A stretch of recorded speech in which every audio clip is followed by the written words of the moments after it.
नमस्कार दोस्तों। आज हम बात करेंगे inter relation between method study and work measurement.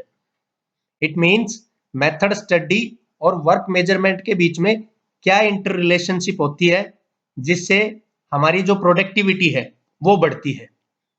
How these are directly connected to work study and how these two increases the productivity.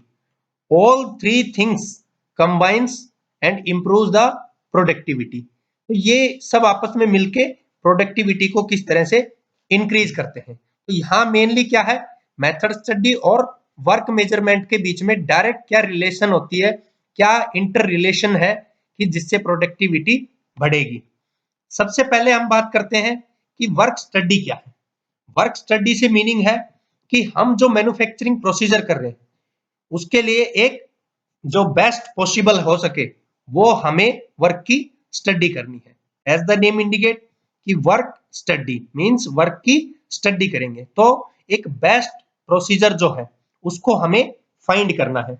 अब वो बेस्ट प्रोसीजर किस पर्पज से फाइंड होगा, टाइम को कम करने के लिए, टोटल टाइम जो लगना है उसको रिड्यूस करने के लिए, जो वर्कर की फटीक है उसको रिड्यूस करने के लिए, अननेसेसरी जो मोशंस है जो वहां पे वर्क कर रहा है ऑपरेटर या वर्कर, तो उसके अननेसेसरी जो मोशंस है उनको रिड्यूस करने के लिए। तो इस पर्पज से हम लोग वर्क की स्टडी करते हैं।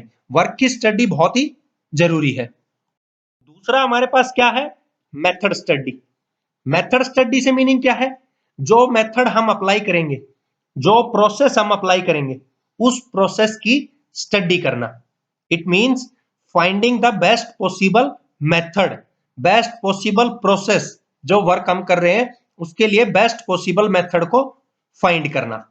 इससे बेसिकली क्या है, क्योंकि हम इनको रिकॉर्ड करते हैं, पर्टिकुलरली रिकॉर्ड करके सभी चीजों को एनालाइज करते हैं ताकि हमें मेथड के बारे में अच्छे से पता लग जाए कि हमारा मेथड बेस्ट सूटेबल है, हमारा मेथड प्रॉपर वर्क कर रहा है।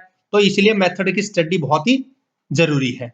अब मेथड की जो स्टडी है उसके पीछे भी कुछ फैक्टर्स हैं कि हम जो प्रीवियस जो जैसे डाटा हमने वहां पे रिकॉर्ड कर लिया तो प्रीवियसली जो डाटा किया वो करंट में कर रहे हैं वो उन सभी का आपस में एनालाइज कर लेंगे। एनालाइज करने के बाद हम लोग वहां से एक बेस्ट थिंग को फाइंड कर सकते हैं। तीसरी थिंग हमारे पास क्या आती है, वर्क मेजरमेंट, यानी कि वर्क को मेजर करना, जो आउटपुट हमें मिल रही है उसको कंप्लीटली मेजर करना। अब वो measuring the work with establish standard, जो ऑलरेडी एस्टेब्लिश स्टैंडर्ड है उनके अकॉर्डिंग हम उनको मेजर कर रहे हैं, कंपेयर कर रहे हैं। तो इससे मीन क्या है कि वर्क को मेजर करें बाय एस्टेब्लिशिंग ए टाइम, कि टाइम को हम एस्टेब्लिश कर लें किस किसके लिए, फॉर ए वर्कर। और किस पर्पज से, to carry out the specified job at a defined level of performance के, यानी कि किसी वर्कर के लिए जो है हम एक टाइम को एस्टेब्लिशमेंट कर लें ताकि हमें एक स्पेसिफिक कोई जॉब है उसके लेवल का परफॉर्मेंस पता लग जाए। तो एस्टेब्लिश स्टैंडर्ड से मीन क्या है यहाँ पे कि जो मेजर करेंगे उसको इससे कंपेयर करना है। जैसे कोई वर्कर वर्क कर रहा है तो उस वर्कर के वर्क के दौरान हमने उसको उसकी जो परफॉर्मेंस लेवल था उसको कंप्लीटली मेजर कर लिया। जो वर्क की आउटपुट जा रही है, कितना टाइम कहाँ पे लगाया उसने, उसका राइट हैंड ने कितना टाइम लगाया, लेफ्ट हैंड ने वर्क किया तो कितना लगाया, फाइनली हमारे पास आउटपुट आई तो कितने टाइम बाद आई, एक जो पार्ट बना कितने में बना। तो वो सब चीजें मेजर कर लेंगे और मेजर करने के बाद जो एस्टेब्लिश स्टैंडर्ड है उनके साथ कंपेयर करेंगे। अब एस्टेब्लिश स्टैंडर्ड से मीनिंग, मान लो उस जॉब के लिए हमने कोई प्रीली स्टैंडर्ड टाइम डिसाइड किया हुआ था कि इस पे इतना टाइम लगना है, अब उसके साथ में उसको कंपेयर कर लेंगे। तो ये हो गई वर्क की मेजरमेंट। अब बात करते हैं हम लोग कि इन तीनों के बीच में, इन दोनों के बीच में किस तरह की इंटर रिलेशन है। वर्क स्टडी किस तरह से इनको जो है अपनी फीडबैक, इनको अपनी कमांड दे रही है और कमांड देने के बाद मेथड स्टडी और वर्क मेजरमेंट की सहायता से हम प्रोडक्टिविटी को किस तरह से इंक्रीज करते हैं। अब यहां से शुरू करते हैं कि वर्क स्टडी ने वर्क को स्टडी कर लिया।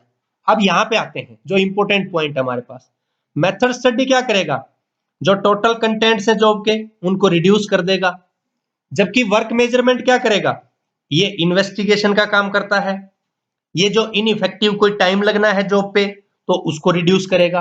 तो सीधा सीधा इससे मीनिंग क्या हो गया, ये तो जॉब के लिए जो प्रॉपर मेथड है उसको फाइंड करेगा, और ये जो वर्क को मेजर कर रहा है उसके लिए प्रॉपर इन्वेस्टिगेशन का भी काम करेगा।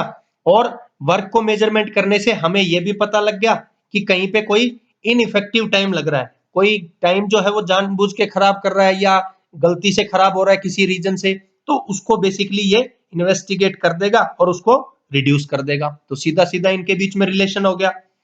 मेथड स्टडी क्या है? ये जो है जॉब को बेसिकली सिंप्लीफाई कर देती है और उसको जो एक मेथड है उस मेथड के अकॉर्डिंग जॉब को बहुत ही इकोनॉमिकल बना देती है।